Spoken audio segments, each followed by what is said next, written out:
बांग्लादेश का issue India पर छोड़ दिया है और अब इंडिया के हाथ में, इंडिया के कंट्रोल में है बांग्लादेश। अगर ऐसा है कि बांग्लादेश इंडिया के कंट्रोल में होगा तो क्या वो बांग्लादेश को पाकिस्तान के साथ इतने अच्छे रिलेशन रखने देगा? डोनाल्ड ट्रंप ने ये कहा कि मैं बांग्लादेश को नरेंद्र मोदी के हवाले करता हूँ। सो बांग्लादेश को और पाकिस्तान को दूर बना लिया कि जनाब इनका क्या है, इनको इस्लामिक मिलिटेंट्स, टेररिस्ट, दहशतगर्द, जाति, फलाने टोकाने, ये वो हैं। इंडिया की डीप स्टेट बहुत, इंडिया की जो लॉबी है अमेरिका के अंदर वो बड़ी तगड़ी हो गई है।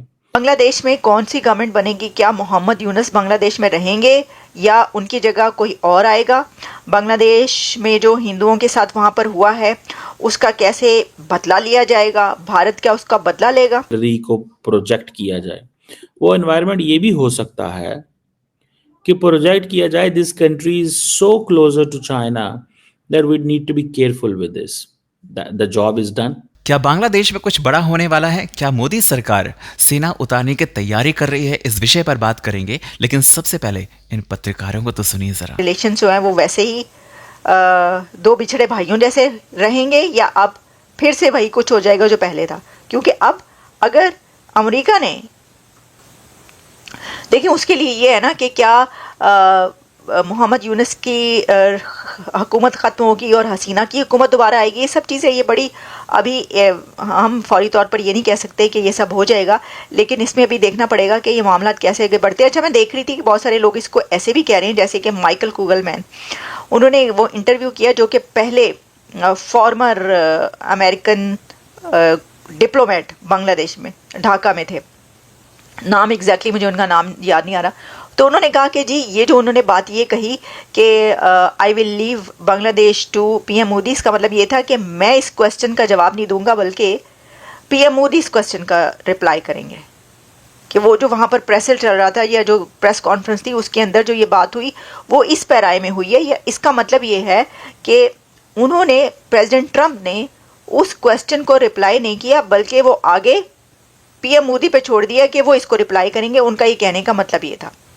अब देखिए, अगर तो उन्होंने ये, वैसे तो प्रेसिडेंट ट्रंप कोई बात, कोई मसला दूसरे पे छोड़ते नहीं यानी वो ऐसा होता नहीं है कि उनको किसी सवाल का जवाब ना आए, वो जवाब देते हैं, सबको ठीक ठोक बजा के जवाब देते हैं। और ये तो कोई ऐसा वो बात नहीं थी। और साथ में अगर उन्होंने, देखे ना इसके अंदर एक और बात है, अगर ऐसी बात है तो फिर उन्होंने अगले जो उस सवाल का एक हिस्सा था उसका जवाब तो दे दिया कि नहीं, डीप स्टेट की कोई इन्वॉल्वमेंट नहीं है, ऐसी कोई बात नहीं, नो। तो फिर वो इसका भी जवाब दे सकते थे बांग्लादेश के इशू का। उनका ये कहना कि पीएम मोदी पे छोड़ता हूँ, वो सवाल का जवाब, मेरा ख्याल है कि शायद ऐसा ना हो। इसकी वजह ये कि वो तो फिर उसके बाद उस इशू पे कोई तो आगे बात करते। अगर सिर्फ सवाल की बात होती तो फिर वो कुछ और बोलते उसके ऊपर, लेकिन वो उसके ऊपर कुछ और भी नहीं बोले। और वैसे इसको इसी तरह लिया जा रहा है कि उन्होंने ये कहा है कि ये प्राइम मिनिस्टर नरेंद्र मोदी जो है या इंडिया ये हल कर लेगा। अच्छा, एनीवेज जो भी है, लेकिन हम ये देख रहे हैं कि देखें उसके बाद हुआ क्या कि बांग्लादेश के फॉरेन मिनिस्टर को किसके पास आना पड़ा? इंडिया के फॉरेन मिनिस्टर के पास आना पड़ा उसको, क्योंकि कटोरा खाली है, भीख मांगने का जो सिलसिला है वो जारी है। अब मसला ये है कि जिस कंट्री के पास हाथ में कटोरा होगा वो ऐसे कंट्री के पास ही जाएगा कि भाई ये भी रिवाइव कर दो, भाई ये भी रिवाइव कर दो, इकोनॉमी भी रिवाइव कर दो। तो भाई आपकी अगर वो ज़िंदगी बहाल कर दें, रिवाइव कर दें आपकी लाइफ, तो आप जो उनके साथ कर रहे हैं तो वो ऐसा क्यों करेंगे? ये भी तो सोचने की बात है। अब मसला ये कि ये जो बात कही जा रही थी ना कि बांग्लादेश का जो टिल्ट है अगर वो पाकिस्तान की तरफ हो रहा है, तो प्रॉब्लम ये है कि इकोनॉमिकली पाकिस्तान उसको सपोर्ट नहीं कर सकता, क्योंकि पाकिस्तान खुद आईएमएफ के पास है। दो आईएमएफ में रहने वाले कंट्रीज़, जो दो कंट्रीज़ आईएमएफ से पैसा लेकर अपनी इकोनॉमी चला रहे हैं, वो कैसे एक दूसरे को सपोर्ट कर सकते हैं? हाँ, दूसरी और बहुत सारे तरीके सपोर्ट करने के, लेकिन सबसे बड़ी बात जो है वो तो वो कहते हैं ना, शहरक है जी, रीढ़ या रीढ़ की हड्डी, वो क्या है?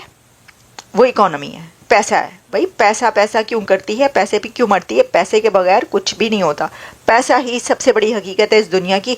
और अगर इन कंट्रीज़ के पास पैसा नहीं है, बांग्लादेश के पास, तो मेरे मुंह उठा के आप क्या करेंगे इंडिया के पास जाके कि सार्क को रिवाइव कर दे? क्योंकि सार्क को रिवाइव करने की रिक्वेस्ट जो उन्होंने उनसे जाके की वो इसीलिए की कि हमारे पास तो पैसा ही नहीं, आप ही कुछ कर दें।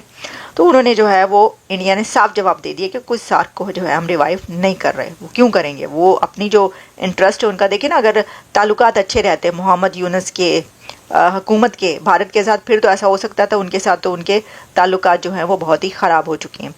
तो ये है बांग्लादेश का मामला। लेकिन जैसा मैंने आपको कहा कि ये आने वाले दिन बताएंगे, ये हमें पता चलेगा कि क्या बांग्लादेश जो है वो अब उसका जो भी रिजॉल्व करना है और जो भी सूरत हाल निकलनी है वो भारत उसके अंदर खुद ही करेगा, या उसमें कोई कॉन्फ्रेंस होगी, कोई समिट होगी और भी लोगों को बुलाया जाएगा, या ये कि मोहम्मद यूनुस जो इस वक्त उसको कर रहे हैं वही इसको आगे लेकर चलेंगे और अमेरिका इसके बारे में कुछ और अभी आगे चलकर इस बारे में कुछ और कहेगा, या क्या होगा।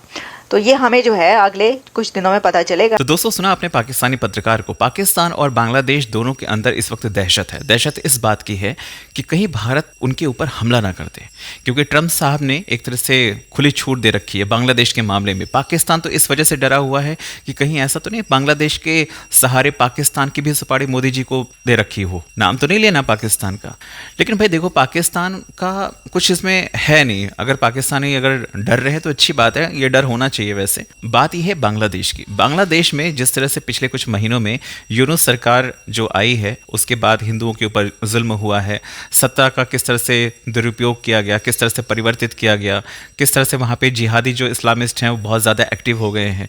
इन सब को देखते हुए भारत का फर्ज भी बनता है कायदे में, क्योंकि बांग्लादेश को बनाने में भारत ने अहम भूमिका निभाई है, ये सब जानते हैं। तो जाहिर सी बात है, अगर वहाँ पे कुछ भी होता है तो मेरे ख्याल से सहारा भी भारत को देना चाहिए।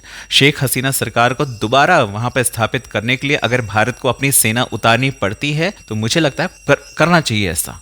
अभी 2 दिन पहले ही आपने खबर देखी होगी कि प्रधानमंत्री मोदी जो हैं वो मुर्मू साहब से मिलने के लिए गए। अब हो सकता है कि अमेरिकी दौरे पर क्या रहा, कैसा रहा, इसके बारे में वो बात करने गए हैं या उसका ब्यौरा देने गए हों, ठीक है। लेकिन जहाँ तक ये है कि हो सकता है वो इस बात पर भी उन्होंने चर्चा करी हो कि बांग्लादेश के साथ करना क्या है। ट्रंप का खुलेआम मीडिया के सामने ये बोलना कि भाई आपको जो करना है आप करो, तो एक तरह से एक आज़ादी भी बनती है, ठीक है, और एक तरह से सबको चेतावनी भी देना बनता है कि हम बीच में नहीं आएंगे। समझ रहे हैं? तो मे भी शायद हो सकता है कि प्रधानमंत्री मोदी जब मुर्मू साहब से मिले हों तो उस वक्त उनको बोला हो कि भाई आप इजाज़त दें तो फिर काम किया जाए। फिर यूनुस को फंडिंग किसने करी है? बाइडेन ने करी है। डायरेक्टली शायद एक्सेप्ट ना करे कि भाई ये अमेरिका की डीप स्टेट का काम है, लेकिन इनडायरेक्टली जो फंडिंग करी है और जिसके बाद ये सब हुआ है, क्लियर है ना मैसेज कि भाई किया तो गया है।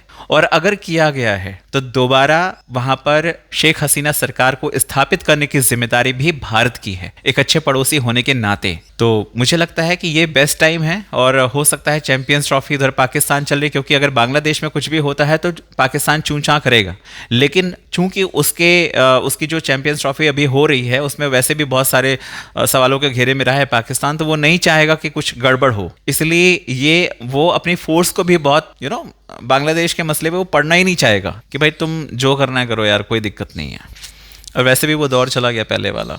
आप क्या सोचते हैं? कमेंट में अपनी राय हमें बताएं, और चैनल पर अगर नए हैं तो चैनल को सब्सक्राइब करें और अपना प्यार इसी तरह से बना के रखें। जय हिंद, जय भारत।